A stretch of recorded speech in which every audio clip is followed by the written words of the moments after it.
Muy buenas amigos, sean todos bendecidos una vez más. Este es su espacio Fe y Razón, un programa dedicado al estudio de la palabra de nuestro Señor Jesucristo, tomando en cuenta temas filosóficos, históricos y sociales. Y hoy tenemos un tema muy importante, un tema que los hermanos han recibido en algún momento de la vida cristiana, muchas interrogantes y cuestionantes de parte de aquellos que no conocen aún el Evangelio de nuestro Señor Jesucristo, y es el tema del origen de la moral, lo que encierra el bien y el mal. Y para esto tenemos como invitado especial a nuestro hermano Carlos Rodríguez, quien es apologista, evangelista y escritor. Carlos, bienvenido una vez más a Fe y Razón. Gracias. Para mí es un placer poder estar aquí de nuevo para compartir estos temas muy interesantes tanto para nosotros los creyentes, vamos a decir para los que están en casa como para los que están fuera de casa, las personas no creyentes, porque prácticamente el tema de la moral relacionado con el cristianismo es un tema muchas veces muy picante. Así es. Y qué bueno que en esta oportunidad podemos tocarlo. Y lo teníamos pendiente porque recuerdo que cuando vinimos a compartir el tema que tú nos ayudaste la primera vez que estuviste en el programa, mencionamos que íbamos a tratar el tema del origen de la moral, porque ese tema es un tema filosófico, debatido en academias de filosofías, y también a nuestros hermanos, cuando son cuestionados, hay preguntas que son muy fuertes, Carlos. ¿Cómo nosotros pudiésemos abordar este tema? Bien, como tú bien dices, el tema de la moral dentro del ámbito cristiano, para cualquier creyente, ya sea una persona muy preparada o una persona, vamos a decir, laica o promedio, es un tema que muchas veces trae sus espinas, porque cuando lee la Biblia, cuando está en el proceso de estudiar ciertos pasajes, principalmente el Antiguo Testamento, ve ciertas acciones de parte de Dios que en algún momento puede hasta llamarle la atención, Sí. o hasta como cuestionar, decir, pero ¿cómo Dios puede hacer estas cosas? ¿O por qué Dios hace estas cosas? ¿Por qué las permite? Entonces, todo esto está relacionado con el tema de la moral de una forma directa o indirecta. Y yo quisiera abordar este tema desde atrás para adelante. O sea, vamos a comenzar por el final. Y vamos a comenzar diciendo que nosotros, todos los seres humanos, experimentamos este fenómeno que llamamos moral.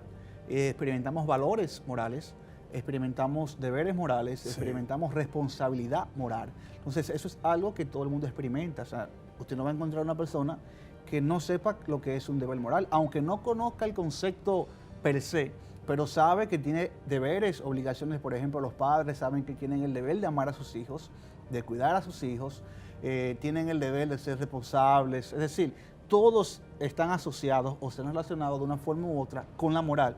Y cuando hablamos de moral de una forma sencilla, podríamos definirlo como lo que tiene que ser o lo que debe ser en cuanto a conducta.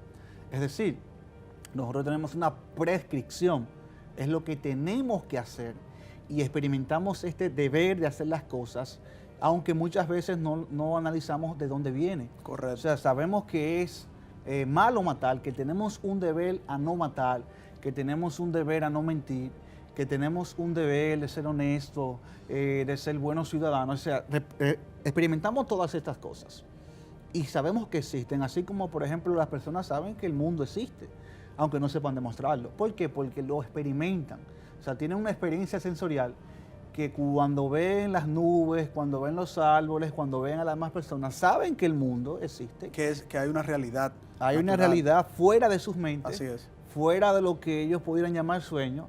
Así mismo pasa con la moral. Nosotros tenemos una experiencia moral que nos permite experimentar deberes y responsabilidades. Por ejemplo, cuando alguien hace algo malo, tiene una culpa, siente o por su ser pasa un sentimiento de culpa. Experimenta todas estas cosas porque tenemos una experiencia que podemos llamarla como experiencia moral, y es lo que nos permite tener contacto con esta esfera no natural y no material. O sea, no pertenece al mundo físico. Cuando nosotros vemos el universo físico, podemos encontrar objetos y podemos encontrar muchas cosas, pero no encontramos, por ejemplo, el valor de la honestidad, Nadie puede decir, mira aquí el valor de la honestidad, mira cuánto pesa. No se puede medir.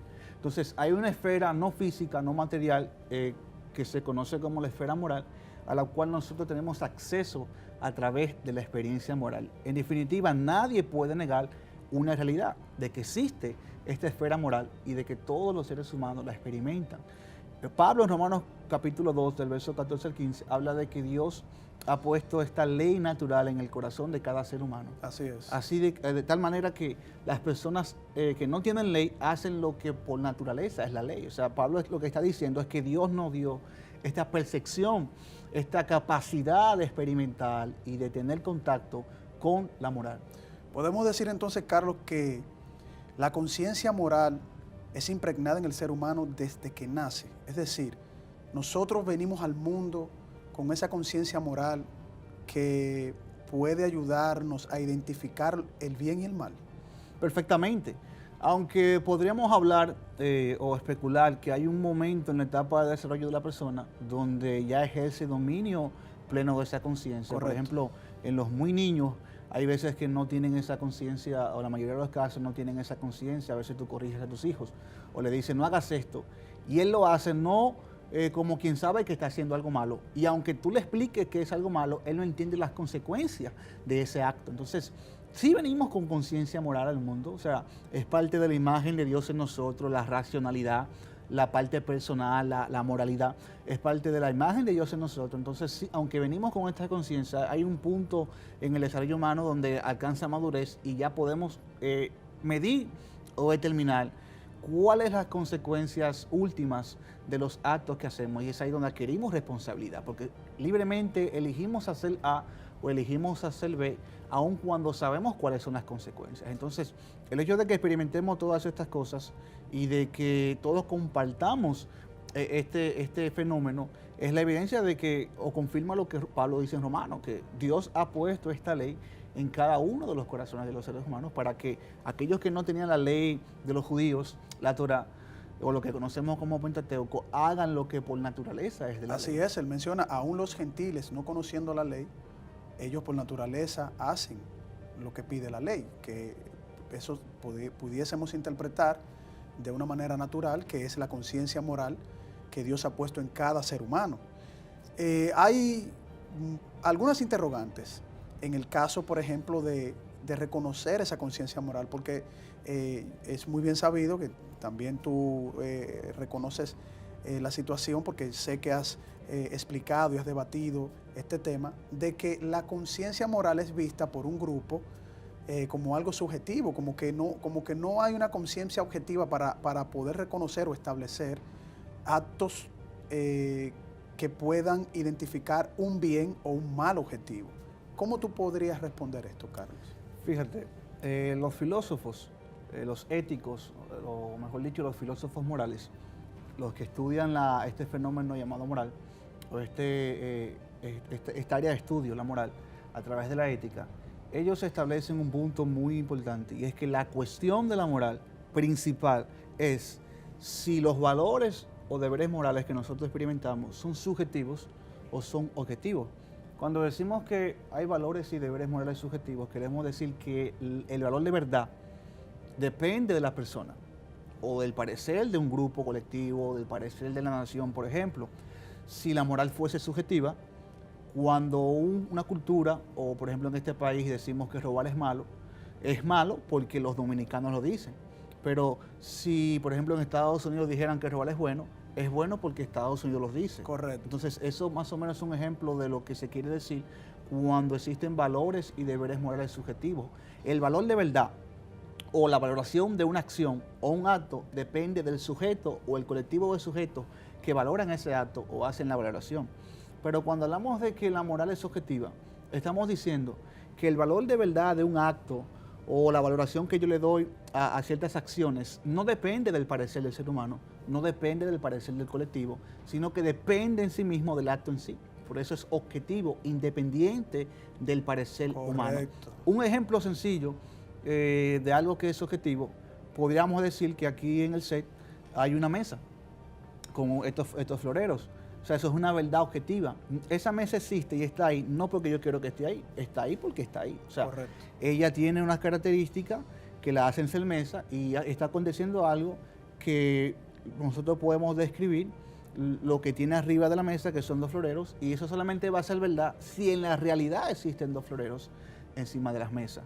Ahora, si subjetivamente yo dijera que ahí no hay una mesa, a pesar de que hay una mesa, entonces esa verdad va a depender de mi parecer. Entonces la pregunta principal es, ¿la moral es objetiva o es subjetiva? Y de ahí va a depender, Carlos, muchas reglas o normas que se acepten en la sociedad o se estimulen o se impulsen en la sociedad. De entrada podríamos decir que es imposible que la moral fuese subjetiva. O sea, la naturaleza de la moral no puede ser subjetiva. ¿Por qué? Porque como decíamos ahorita, todos experimentamos esta esfera moral. Y es imposible, por ejemplo, que actos como la violación, por ejemplo, podríamos emitir un juicio cualquiera aquí. Es verdad que violar o abusar sexualmente de una niña es malo. O sea, no hay una persona que diga que sea bueno. Muy bien. Y la persona que lo dice, nosotros lo llamamos psicópata. Así es. Porque entendemos que es algo tan evidente que dañar a un ser humano es malo. Y más cuando es un niño. Entonces, si la moral fuese subjetiva, Carlos, una persona que asesina, una persona que abusa sexualmente de menores, no puede ser llamado como un psicópata. ¿Por qué? Porque esa persona está haciendo lo que él entiende que está bien. Así es. Entonces, si la moral fuese subjetiva y cada quien tiene su punto de vista y hay que respetárselo, entonces tú no puedes decir que alguien está mal. Yo no puedo decir que alguien está bien, porque no hay nada objetivo fuera de nuestro parecer con el cual podamos compararlo. Así es, Carlos. Esos son puntos muy importantes. En el próximo bloque yo quiero que identifiquemos ese tipo de pensamiento que propone que la naturaleza, como nosotros somos parte de la naturaleza y que hay una ideología naturalista que dice que las consecuencias de actos en una comunidad, ya sea una comunidad animal o la comunidad humana, ha sido producto de un proceso evolutivo y por lo tanto todo es subjetivo. O sea que a nivel de poder identificar correctamente un valor moral absoluto, no estaría sujeto a esa forma de pensar de que todo es una evolución y por lo tanto eso sería un proceso que no tendría un carácter fuerte para establecer un hecho de bien y mal. Cuando volvamos, amigos, en su espacio Fe y Razón, continuamos con Carlos Rodríguez.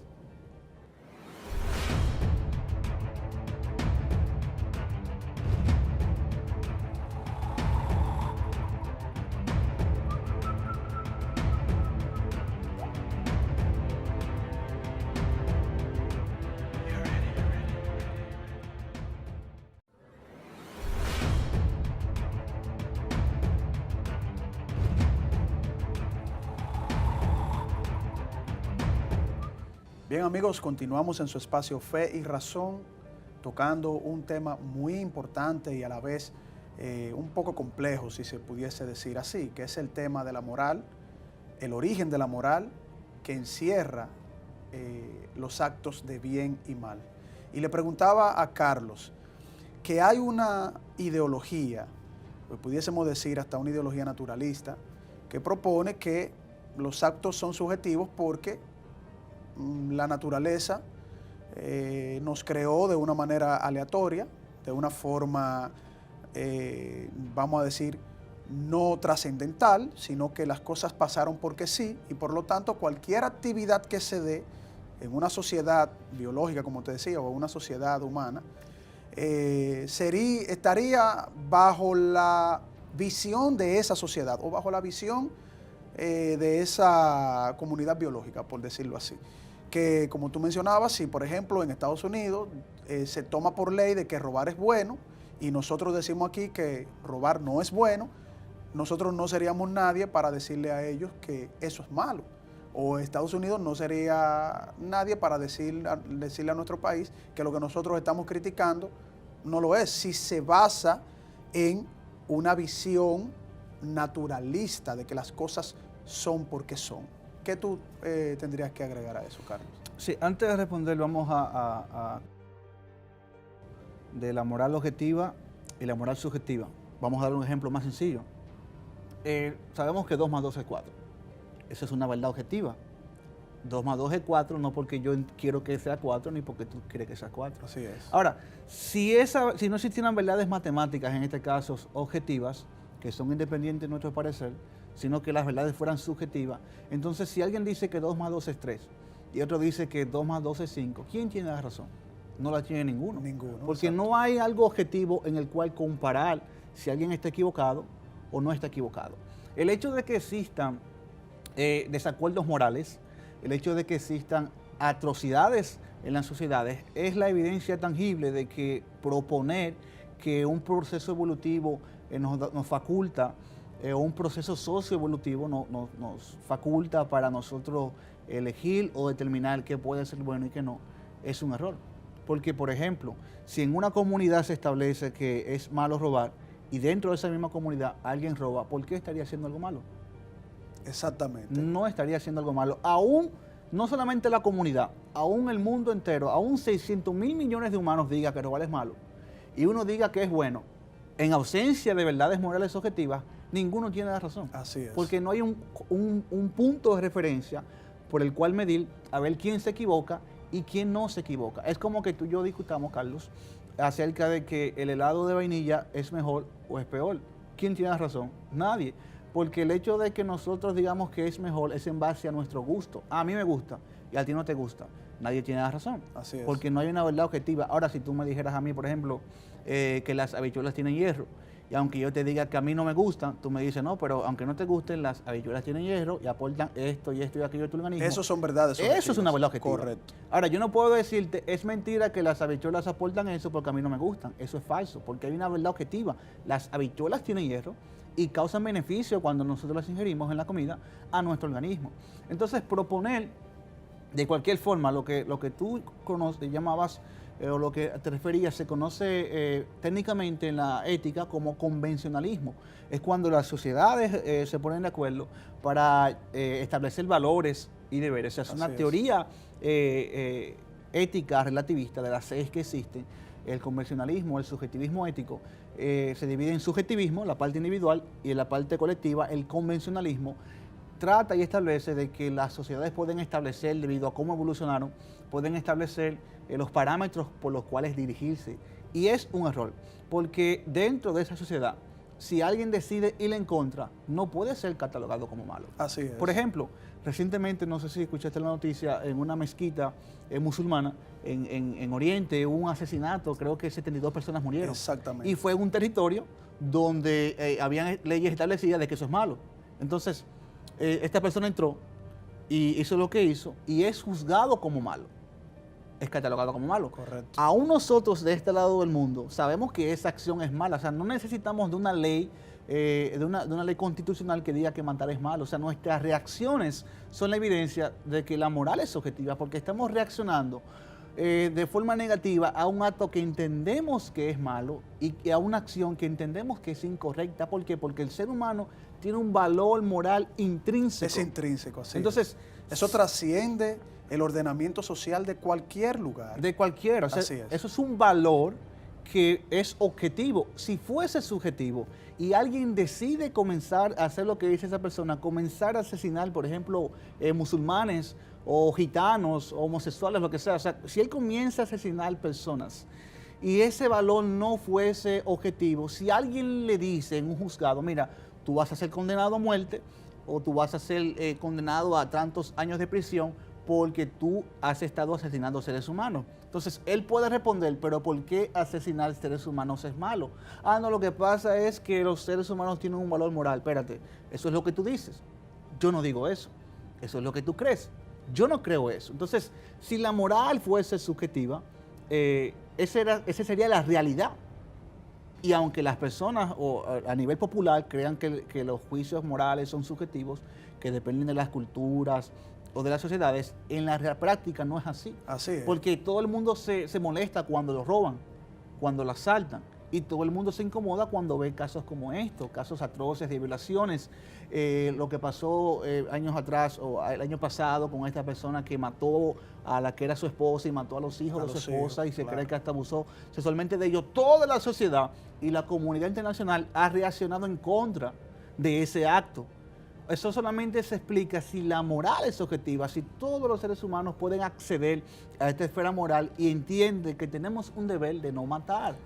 Entonces, viéndolo de este punto, no solamente este caso, Carlos, si las sociedades pueden elegir, debido a su proceso evolutivo o a sus condiciones sociobiológicas, pueden elegir qué es bueno y qué malo, entonces es una incoherencia lo que se hizo en la Alemania nazi. Así es. O sea, la comunidad internacional no tenía derecho de intervenir en la Alemania nazi, quien habían establecido que los judíos no eran seres humanos y que por tanto podían matarlos. Y que asesinaban a los polacos también. Claro, entonces, ¿por qué la comunidad internacional intervino en la Alemania nazi y fueron juzgados en base? O sea, hay una historia que relata que en el juicio de Nuremberg, cuando se juzgaban a los nazis, a los que eran partidarios de esto y practicaban estas cosas en esos campos de concentración donde mataban a los judíos, alguien le decía que ellos, o sea, un nazi decía que ellos actuaban según sus leyes. Y el juez que lo juzgó dice, hay una ley superior a sus leyes que dice que esto es malo. Así es. Viéndolo entonces desde ese punto de vista, Carlos, es evidente que la moral, la conciencia moral de los seres humanos para reconocer el bien y el mal, independientemente de sociedades que uno pudiese decir que bloquea esa percepción de la realidad para reconocer lo bueno. Sociedades como tú muy bien citaste, el nazismo, ¿no?, teniendo el control en ese momento. Otras sociedades también, vamos a decir, en la China de Mao Zedong, ¿no?, el desarrollo, ¿no?, de la Rusia de Stalin. O sea, si ellos tuviesen la razón en una moral subjetiva, nadie pudiese culparlos. O sea, ellos nunca, ni ningún país intervendría presentando de manera objetiva la conciencia moral, ¿no?, de las leyes fundamentadas en el bien común. Claro. Cuando nosotros hablamos de la pausa, Carlos, vamos a entrar de lleno entonces a lo que a los cristianos nos cuestionan, que es el proceder moral de Dios en la humanidad. Cuando volvamos, amigos, en su espacio Fe y Razón, continuamos con este interesante tema.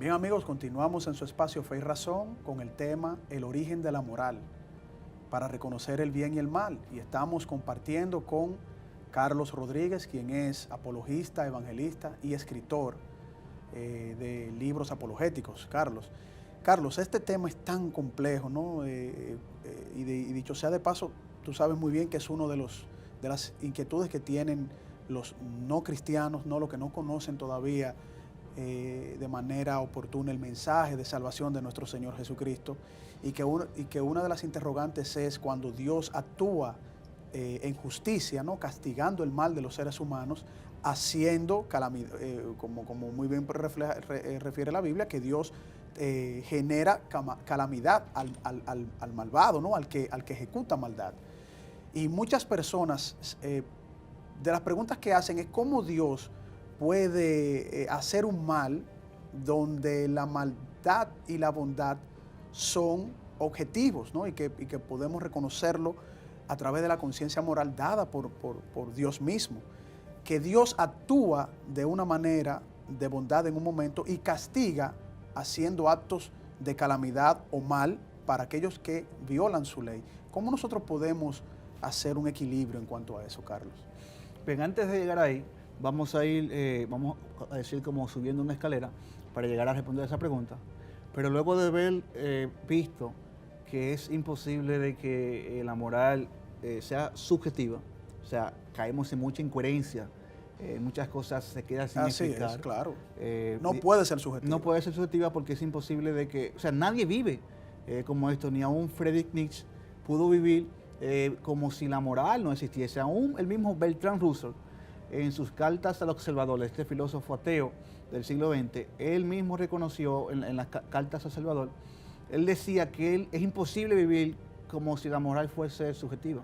Tienes que asumir que es objetiva. Es que en algún momento tú encontrarás un hecho de mal. En algún momento tú vas a frenar y vas a decir, eso está mal. Esto Eso mismo lo prueba en sus novelas el autor Fyodor Dostoyevsky, en El Gran Inquisidor y Los Hermanos Karamazov, cuando de estos hermanos, 4 hermanos, el mayor, que era ateo, uno de los mayores, convence a otro de que la moral es subjetiva.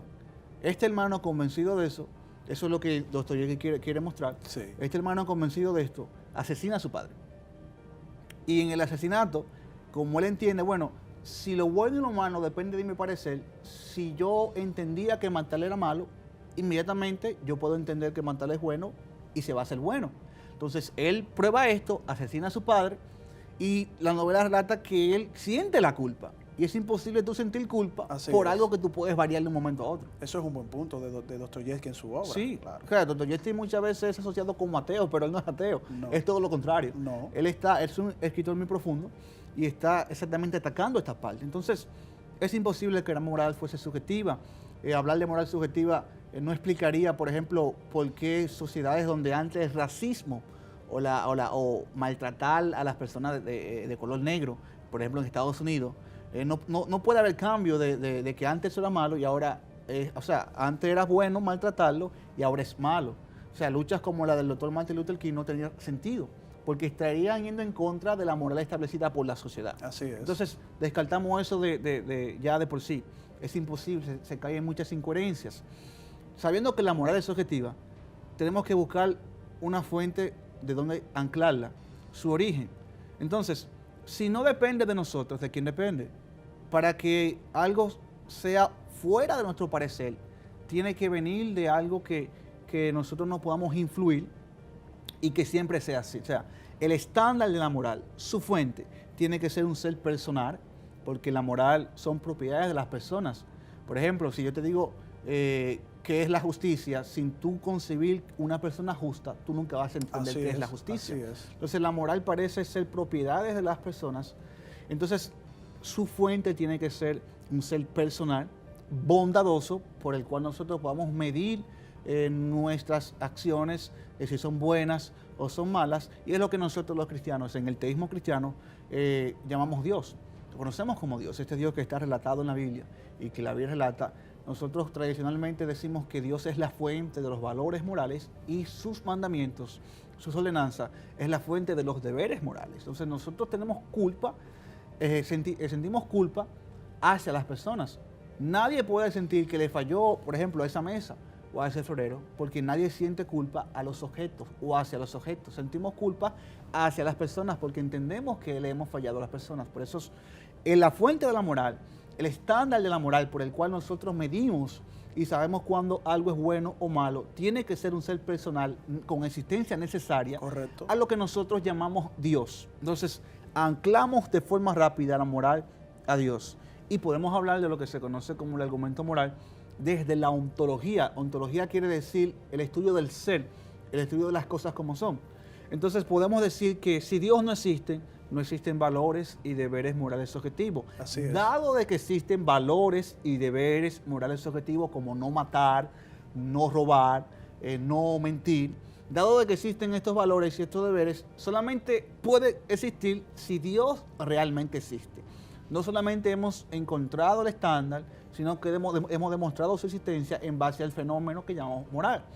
Entonces, resulta que la objeción que los no creyentes muchas veces tienen a este argumento, cuando yo mismo lo he utilizado, es esta: pero Dios hace atrocidades, causa calamidades. ¿Cómo tú explicas eso? Bueno, lo primero es que Dios es juez justo de toda la tierra.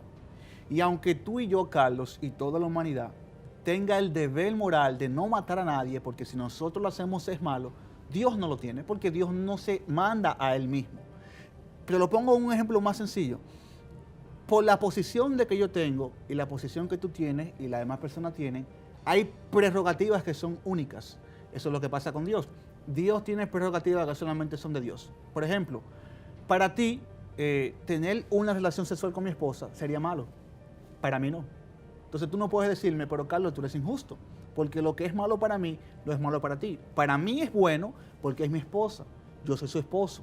Entonces yo tengo esa prerrogativa. Entonces, para Dios no es malo cuando Dios decide tomar la vida de una persona, cuando Dios decide hacer juicio, cuando Dios decide juzgar el pecado y cuando Dios decide hacer esas acciones que nosotros consideramos que si nosotros las hacemos son malas.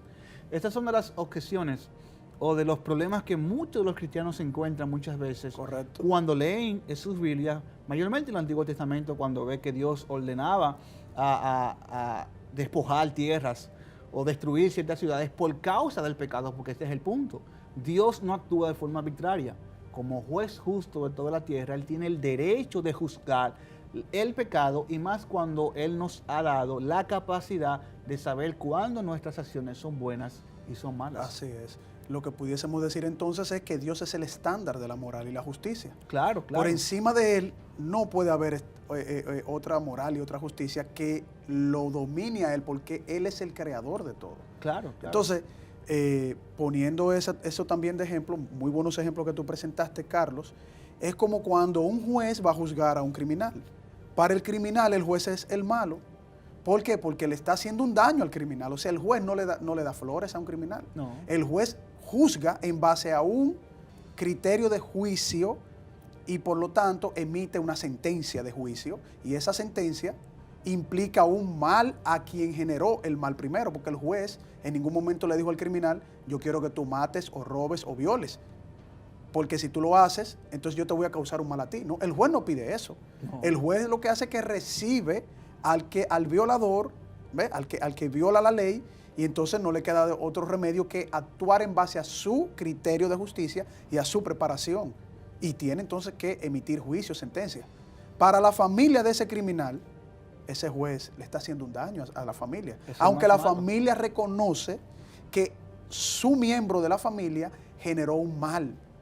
Pero ¿qué va a decir? El juez te condenó, estamos llorando, quizás te dé hasta cadena perpetua o pena de muerte en algunos otros estados. Eso es un mal. Pero el juez está emitiendo justicia, bien social, bien común. Y eso es lo que hace Dios, como dador de la justicia, originador de la moral y creador de todo. Claro, y tiene esa prerrogativa, que es el punto importante. Es algo que tú y yo no tenemos. Así es. Cuando volvamos, amigos, en su espacio Fe y Razón, continuamos en este último bloque con este interesante programa, El origen de la moral.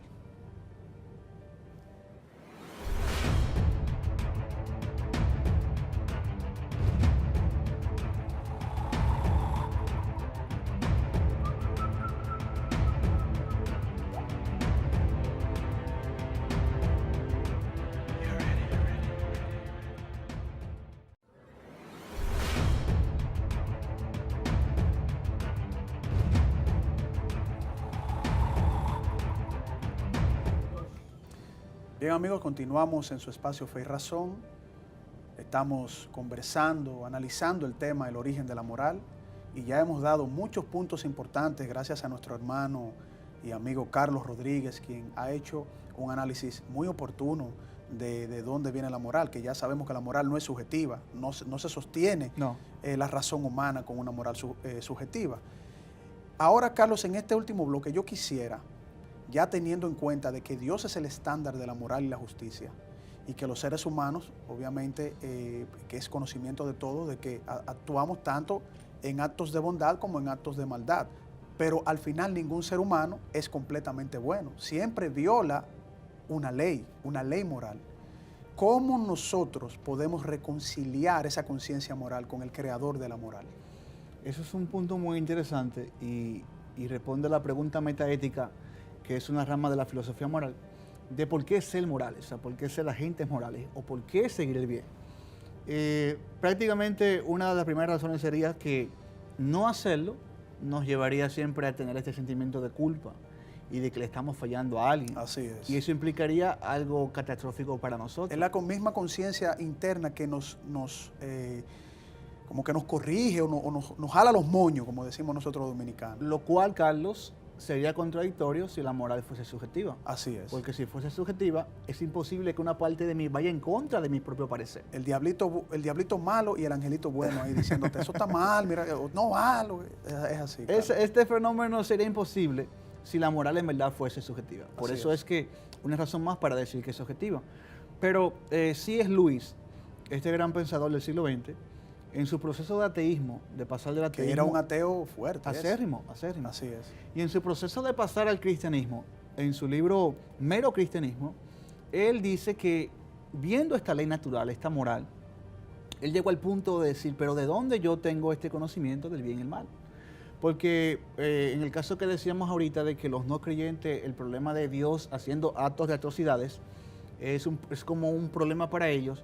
La pregunta es, ¿quiénes son ellos? O en base a qué moral ellos juzgan los actos de Dios como malos. Así es. Para ellos poder decir que Dios es malo, debe existir un deber moral Tiene objetivo. que haber un estándar objetivo. Claro, un estándar en el cual puedan medir a Dios. Pero Exacto. yo no puedo medir a una persona en base a mi estándar. Pero entonces ellos algunas veces dicen es subjetiva, pero cuando quieren atacar la justicia de Dios, ahí lo vuelven todo objetivo. Sí. Es increíble. Por eso son parte de las contradicciones que Así es. afirmar estas incoherencias. Entonces, C.S. Lewis decía que él se percató de esta ley natural, es latente, está ahí.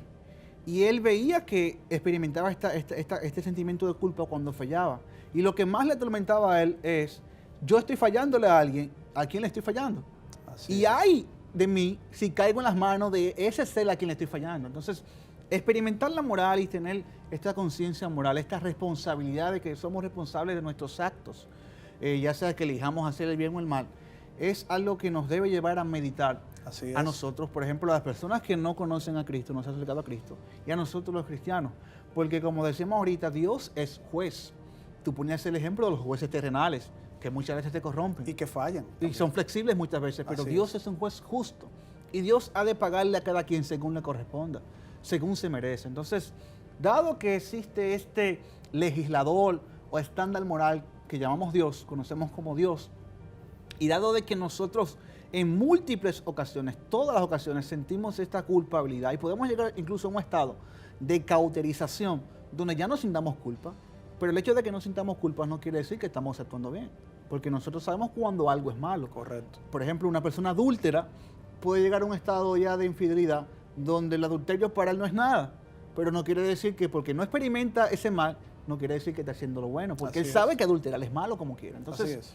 dado esta condición de que nosotros muchas veces sabemos que tenemos que hacer lo bueno y se nos es imposible hacerlo, Jesucristo aparece en la escena de la humanidad para ayudarnos a nosotros en nuestras debilidades para poder hacer estas cosas que muchas veces se nos son imposibles.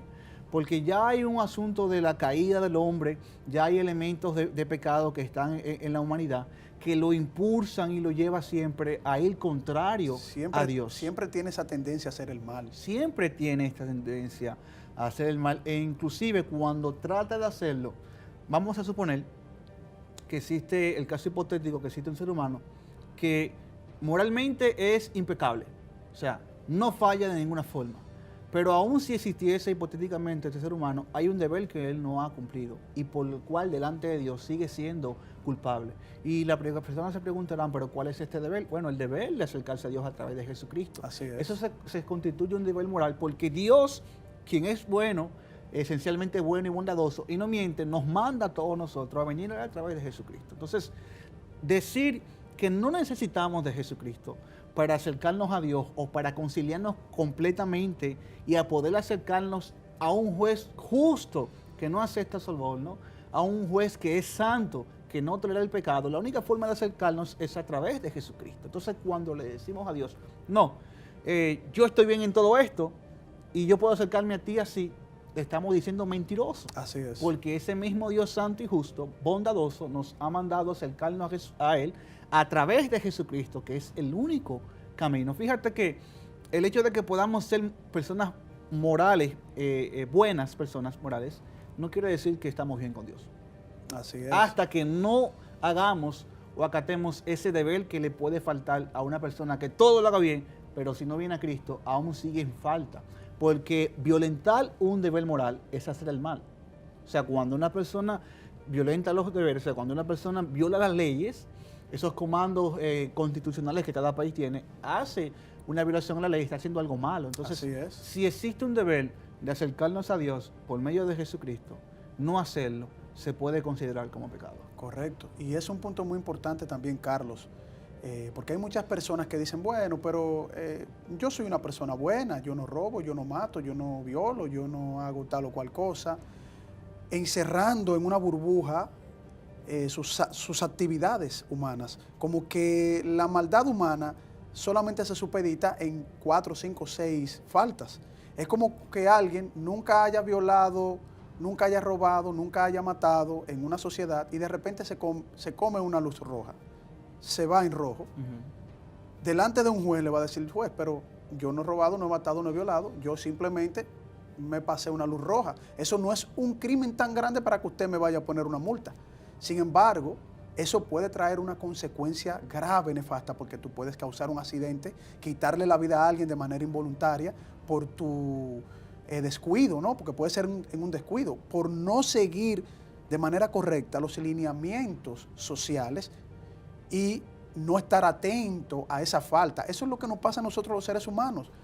Yo no hago nada de lo que hemos mencionado aquí, sin embargo yo reconozco delante de Dios que yo le he fallado, porque en algún momento yo le he mentido a algún amigo, en algún momento yo le he hablado mal a mi esposa, he tratado mal a mi hijo, he hecho hasta lo más mínimo, porque para el Señor todos los actos nos apartan de Él, porque esto no es por obra. Y a través de su gracia es que Él nos reconcilia por medio de Jesucristo, como tú muy bien lo dijiste, Carlos. ¿Para qué? Para que cualquier cosita pequeñita, que es una transgresión de su ley, de la justicia de Dios, pues podamos ser lavados con la sangre de nuestro Señor Jesucristo.